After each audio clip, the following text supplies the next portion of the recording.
Print, email, Facebook, Twitter. More Wire Budget 2018. Households cop big fee hikes to get finances back on track. Media Player, Space to Play, M to Mute, Left and Right to Seek, 0001:4200:0001:42. The McGowan government has used its second budget to argue its case for getting the state's finances back on track, revealing a significant improvement in forecasts while slugging households with big hikes in fees and charges. Treasurer Ben White used his second state budget to confirm increases to fees and charges that will cost the average household nearly $300 per year, headlined by a 7% rise in power prices. Having promised a no-frills budget, the government locked in some money for its Metronet plans but committed little in the way of major new spending pledges. But Premier Mark McGowan said the budget was proof his government's economic plan was working, with slashed spending, a large pool of Commonwealth funding and a boosting royalty income leading to a significant improvement in WA's financial position. A return to the black is still expected to be back in the black by 2020-21,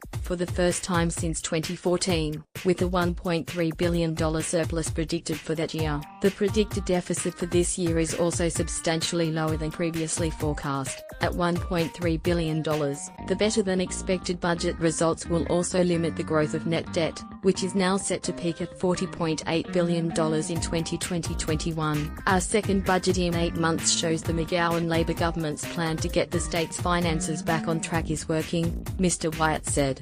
The government is gradually cleaning up the financial mess we inherited. The government resisted the temptation to implement widespread tax hikes, locking in the introduction of its online gamblers tax from January 1 and confirming foreign property buyers would be slugged with a 7% levy, up from the previously planned 4%. Hikes to utility bills, car rego. But there are substantial hits to households, with utility charges rising by an average of 6.3% and motor vehicle licensing costs surging by 3.8%. Combined with the previously announced hike in the emergency services levy and a 1.5% increase in standard public transport fares, the overall cost to the average household will be $292.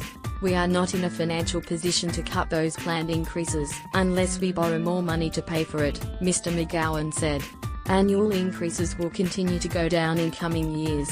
The government did reveal a $282 million budget hit caused by delays to the public sector redundancy program it announced last year. Just 2,000 of the redundancies are expected to be finalized by June 30, leaving another 1,000 still to be completed to reach its target. Additionally, the government did not make any firm commitments about the potential sale of the Tabor and Gates Land Title Registry, saying both moves were still under consideration but were not locked in. Rather than capitalizing on asset sales, the budget is highly predicated on optimistic reductions in spending growth, limiting it to just 1.2% over the next 4 years. That would be less than a fifth of the average spending growth seen under the former Barnett government. The budget does lock in some funding for the Labor government's flagship Metronet project, but an overwhelming majority of that comes from the Commonwealth, with just $21 million allocated so far coming from the state. But Mr. White insisted those public transport plans would not be delayed, saying construction